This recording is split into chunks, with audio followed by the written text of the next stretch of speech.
All right, good afternoon. Some of you were in the earlier briefing this morning. Just to bring you up to date on the circumstances that brings us here today. A little after 8 this morning, our office received a call from a neighbor just down the street advising us that they believe someone had been shot. Officers responded and they did find in the driveway of a home a deceased female. In further investigation, we've determined that there are 3 victims in this case. 1 child and 2 adult females. We're withholding the names of the deceased until all the family members may be talked to and spoken with. And I think you'll understand that and respect that. At this time, we have a person of interest in custody. We will be sending out that person's photograph within a couple of hours, so we'll meet you all's deadlines with that person's name and information.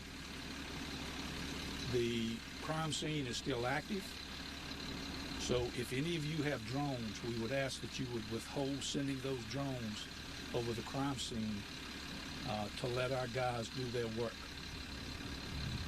We will be happy to tell you when we are completely done with the crime scene, but I would anticipate it will be later in the evening, maybe early night, before those guys are done. We won't go into the whys because we don't know yet. We're trying to figure that out ourselves. But as we go along, we'll be glad to send out any information. We won't have another in-person interview today, so you guys can get freed up to do whatever you need to do this afternoon. But we will be sending out something. I hope we have all of y'all's contact information. I'm sure we have most of you. If you're new, please get that to us before we leave, so we can make sure to put you on the email list. I want to personally thank the state police for all the assistance that they sent this morning.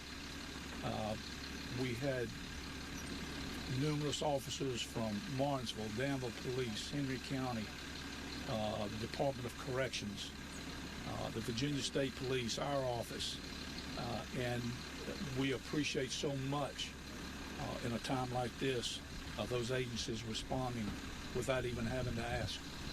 So we're going to continue to work, try to get the answers the best we can. We have the Commonwealth Attorney, an Assistant Commonwealth Attorney here with us. They've been on scene since early this morning giving us legal advice and guidance.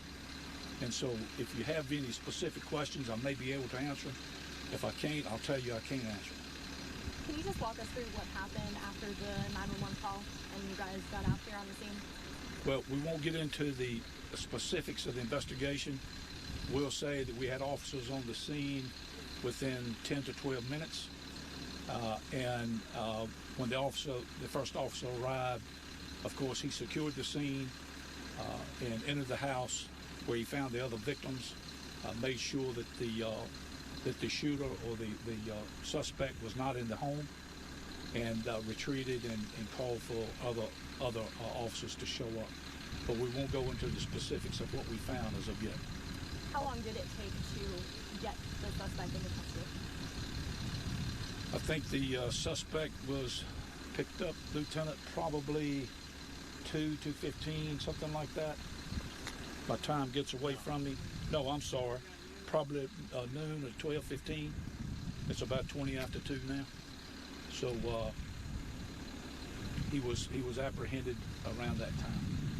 Where is the crime scene in relation to where we are now? I'm sorry, ma'am. Where is the crime scene in relation to where we are now? Yes, it's just about half a mile down on the left. 1949, I believe is the address. And where was the suspect apprehended? Right around this area here. Right down at the end of that street right there. Were the bodies of the victims found inside the house? I won't go into that. Can you specify the relationship between the suspect and the victims? We don't know. We're still looking into that, Kyle. We don't know the specific relationships. Have you found the weapon? We won't talk about that. Any information on the ages of the victims? We don't know the ages yet. What was the state of the suspect when he was taken into custody? How is he reacting to you guys? Was he... Yeah. I wasn't at the scene, but I understand he did try to escape the officers. But he was met with a multitude of officers, and they took him into custody. Have you located any weapons? I won't talk to that. We have reports that he was naked. Can you confirm that for us? I can't confirm that. Are you able to see the identity of the suspect or the person of interest that you have right now? We will later this afternoon, yes, ma'am. And why are you referring to that person as a person of interest rather than a suspect? That's just my terminology. We will tell you that 3 first-degree warrants have been issued. They have not been served at this time. That service will come later today, and you'll be given that information when we make that service. You said multiple agencies were on the scene. Do you know about how many officers responded in total? I would say at one time we probably had 100 officers here. And were you able to get a helicopter in the air? No, ma'am, we could not because of the weather conditions. They tried, but the weather conditions just would not allow them. Sheriff, what about the school system? Were they on lockdown? They were, Charles, the school went into code orange and locked down the local schools. They also were going to redirect the school bus traffic this afternoon. That's been lifted, and so those students will be able to return on a regular time. Do you know about how many schools were on lockdown? Dan River Middle, Dan River High School, and Dan River Elementary. I think the reverse 911 that was put out indicated the person was Matthew Bernard, 19. Is that the person of interest? I won't confirm that. Do you know at this time if the person of interest has any prior criminal history? I can't talk to that as of yet. So what's the report on Matthew Bernard? You have that name that you also know. What do you personally say involving his name? I'll let you run with that. I won't confirm that. Sheriff, I know the scenes down that way and everyone was kind of in that area, and earlier we were here, we were sent out to the communication area. Mm-hmm. You know how he was able to get all the way around and come out this way when everyone kind of seemed to be down in that direction? Well, we hope to find that out, Kyle, through the investigation. Yeah. Will the deceased be transported to the medical examiner center? Yes, ma'am, and that will be later on this afternoon, but they will be. They'll go to Roanoke. Do you guys know if the person of interest was on drugs at the time of his arrest? We don't know. Should the community still be nervous? Going to look out for Matthew Bernard at this time? I think the community can, well, let me say this. This is a shock to our community, to anybody's community when something like this happens. And it's just a reminder of how fragile life is, how things can happen, regardless of where you live, what community you live in. I would say the immediate threat is gone to this community today. If that would be of some help, but it's a call for vigilance for all of us. As you indicated earlier, there was a bit of a chase, if you want to use that word, through this area. Were you guys talking to neighbors to further the investigation? I'll let the neighbors speak to that part of it.